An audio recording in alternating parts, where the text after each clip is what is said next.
Halika na, punta na natin sila. Hindi makakalakad si Mama? I'm concerned about her speech. Ano? Huli na yung lahat para sa inyo. Magiging okay siguro. Bakit po gano'n na magsalita si Mama? Bes? Greatest love, the last 3 weeks after.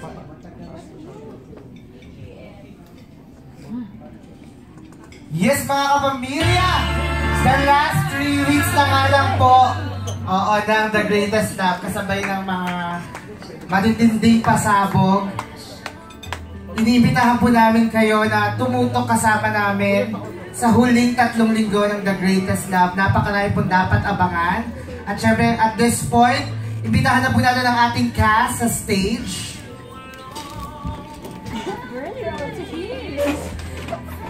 Sama-sama hanggang hindi talaga. Sama-sama. Dito po.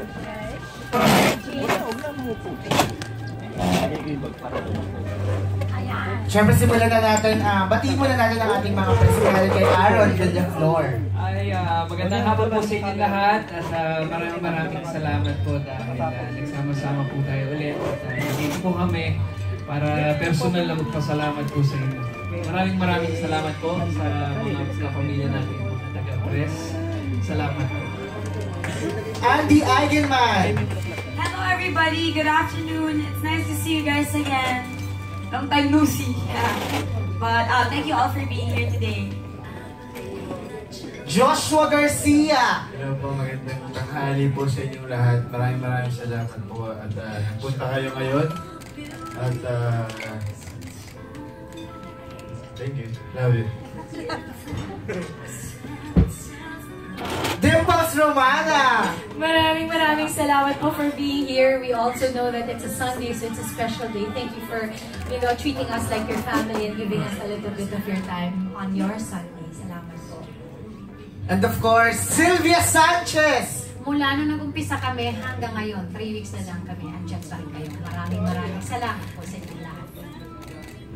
At syempre, simulan na nga natin ang ating Q&A portion. At syempre, kasama natin ngayon, Sir Aaron Domingo. Ayan, Kuya Aaron. Pero bago yung magtanong ang ilan sa ating mga kasamahan dito, sisimulan ko lang ang tanong, kamusta ba? Ano po ba ang mga naramdaman ninyo nang napanood ninyo ang ating konting pa-journey ng ating kwentong The Greatest Love? Miss Sylvia. Hi. Ganun lang, parang nakatulala. Nakatulol. Sweet lang. Parang, basta, yun na yun. Andun lahat. Hindi ako umiyak. Basta masaya ako. Sobrang masaya. Yun lang. Dimples? Sabi ko kasi kay Andy, weak ang glue ng falsies ko today. Hindi pwedeng mo. Kasi po, if some of you got to watch yesterday, we were also on it Showtime. At hindi man namin in-expect, sobrang taas ang emosyon kahapon. So I guess today, more than anything, we feel very blessed having all the people we are very honored to be working with. Even the staff and the crew are here. And kaya, sobrang pasasalamat po kina Nanay Jeannie at saka kina Direk Paco, Direk Mervin, Ate Mariel, and Kuya Mark. We feel super blessed being here today. Joshua Garcia, kamusta? Anong naramdaman mo na napanood mo yung journey natin? Sabi niya, ang gwapo ko. Gwapo raw niya, sabi niya. Sabi niya, gwapo na. Nakakalungkot nung pinapanood ko. Kasi, tsaka nakita mo yung lahat na nangyari. So parang na-imagine ko yung hirap na ginawa namin. Bonding, mamimiss ko yun. Pero wala, ganun talaga lahat naman simula na ganyan. Andy Eigenman, kamusta? Anong na-feel mo na napanood mo yung nabalikan natin yung journey natin sa The Greatest Love? Ayun, syempre, nakakalungkot to realize that we've gone so far, but at the same time, that's also a good thing. Because, yun nga, parang ang layo na nang narating natin, and I guess I must say that the journey ended towards success. So even if it saddens me because I'm gonna miss everybody, that everybody from TGL, masaya rin kasi we finally are able to, we're finally about to finish something that I must say is parang has not really been done in Philippine TV, and it actually really worked. People loved it. Parang I hope that this is a start of something new. Aaron Villaflor. Well, ako, nararamdaman ko na yung malapit na tayo matapos. Simula kahapon sa showtime. Nalulungkot na lahat. Kasi 3 linggo na lang matatapos na tayo. Pero, bukod doon, gusto kong magpasalamat kina Direk Mervin nga. Kina Direk pa ako. Kasi alam namin, sobrang daming struggles sa TV. Pero doon sa struggles na yun, hindi pa rin sila bumitaw, hindi pa rin sila naging affected sa mga struggles na yun, at naging focus pa rin sila sa mga gusto nilang shots na gusto nilang kunan. So thank you, Direk. At syempre sa mga kina Kuya Gab, kay Ate Ma, kay Miss Jeannie, kay Kuya Mark, even the writers, maraming salamat dahil alam namin, puyat na puyat kayo mag-revise ng mga script namin para lang mapaganda to. At ito nga natatapos na. Thank you dahil naging part ako ng family na to, na may cherish ko ito pagtanda ko. Thank you, Aaron. At syempre, Aaron naman. Sino ba ang unang kapamilya nating magtatanong sa akin? Bon, yung unang magtatanong ay si Manay Athal Ramos. Manay?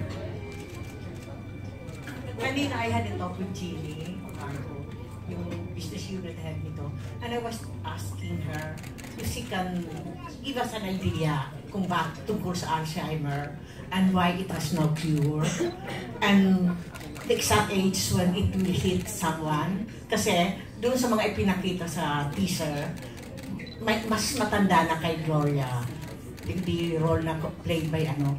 Kaya ano particular age ito? Does it hit a person? Kinausap ko siya kanina. Ay, Manay. Magsalita ka. Manay, ako talaga yung bero. Yes. Manay, dito ka na lang. Huwag na. Thank you muna po for coming. Manay, kasi meron kaming consultant po ng mga doctors. So, ang sinasabi nila, Alzheimer's is a degenerative disease. Ibig sabihin, palala talaga siya. Tapos, at present, wala pang nahahanap na cure para sa nangyayari sa loob ng brain ng tao.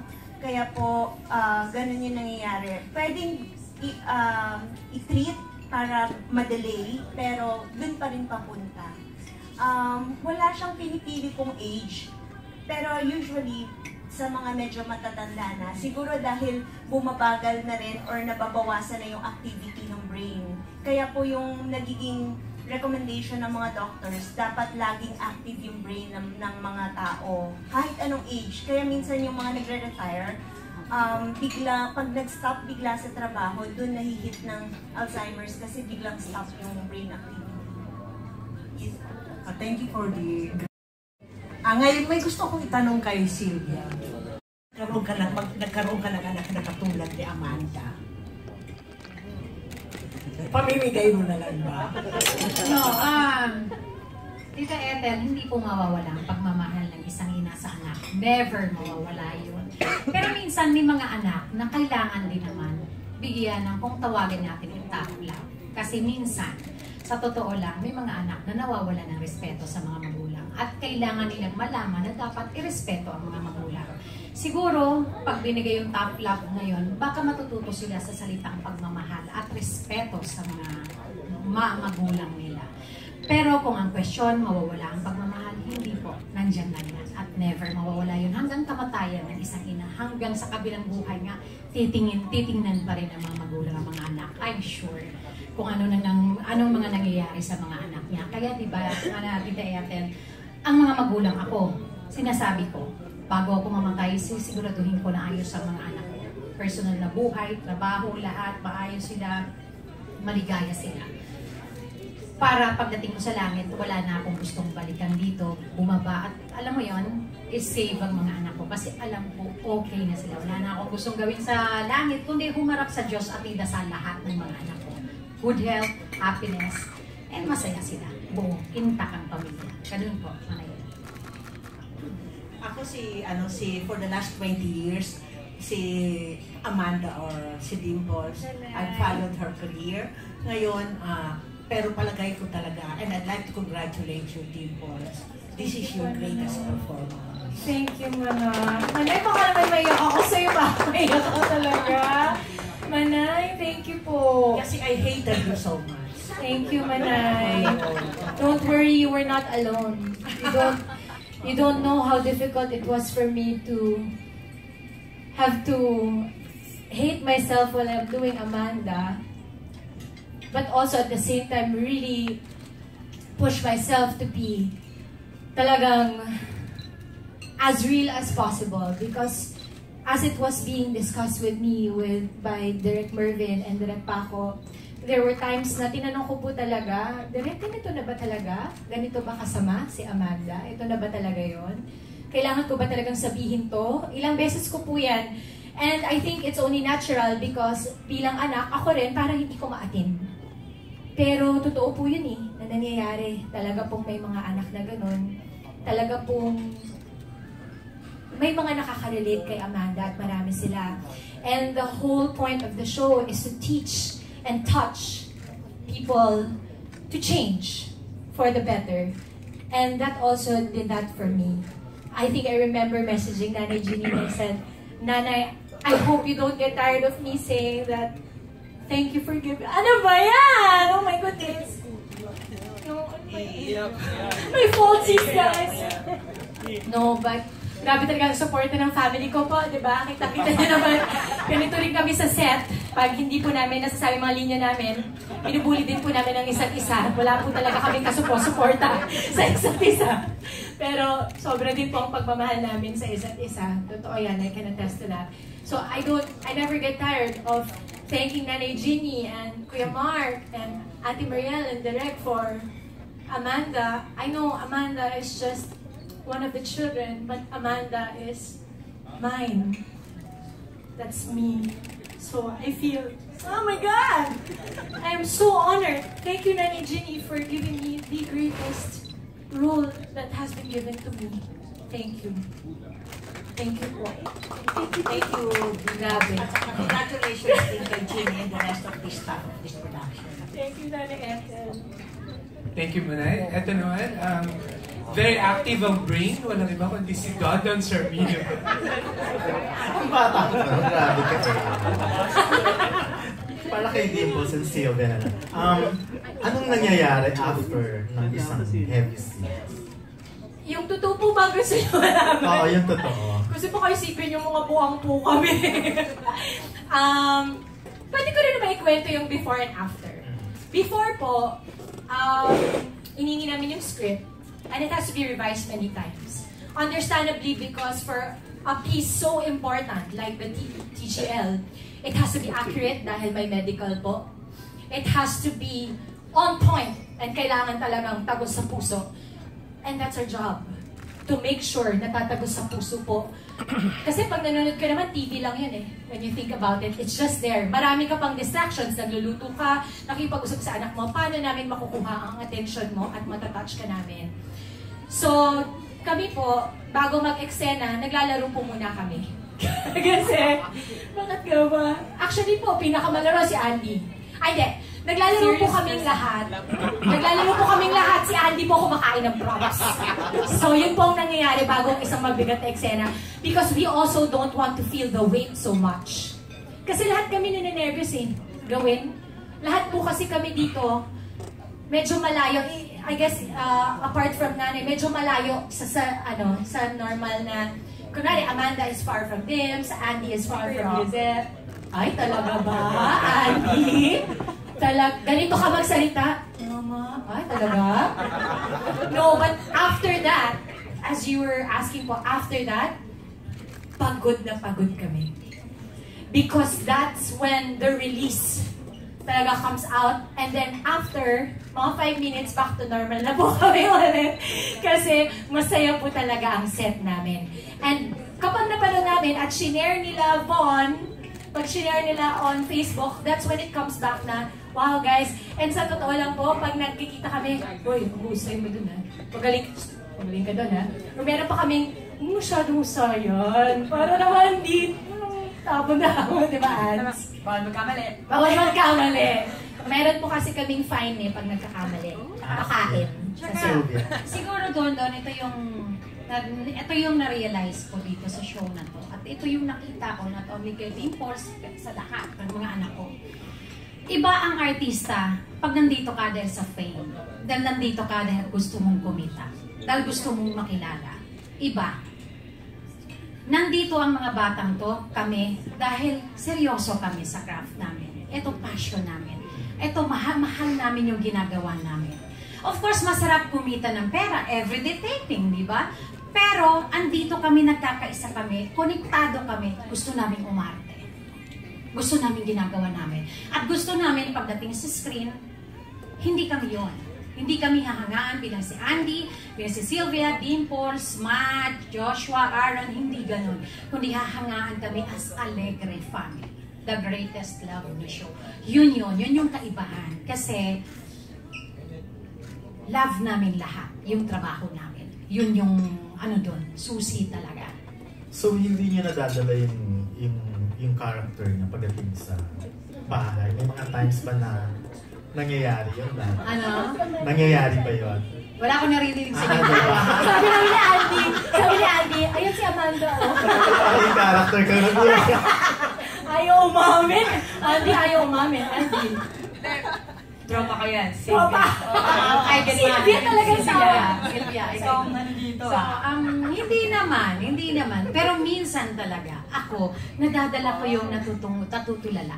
Like, nakaganon ako. Tapos biglang, everyday kasi na pinoportray ko yung Gloria na nakakalimot, hindi maiwasang madadala ko na kahit nasa bahay nakaganon ako. Minsan,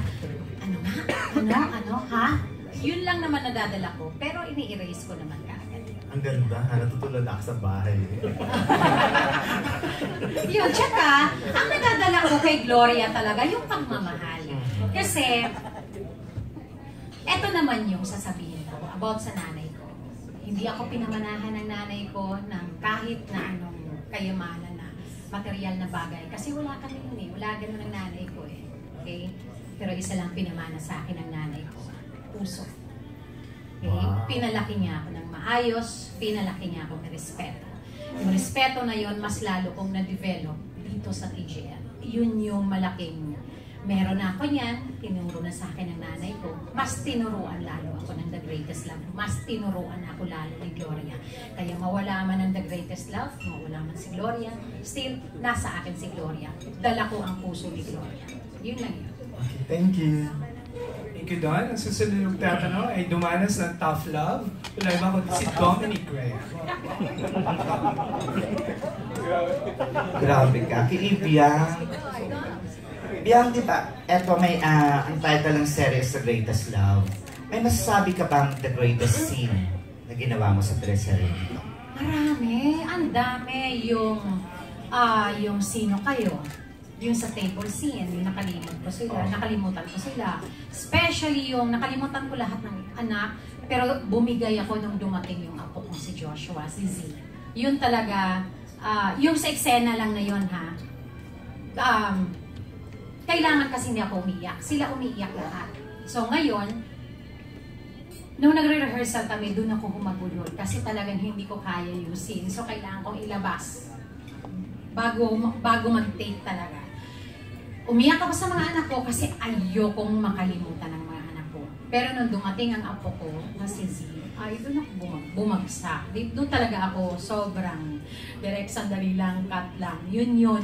Tapos yung revelation namin ni Amanda.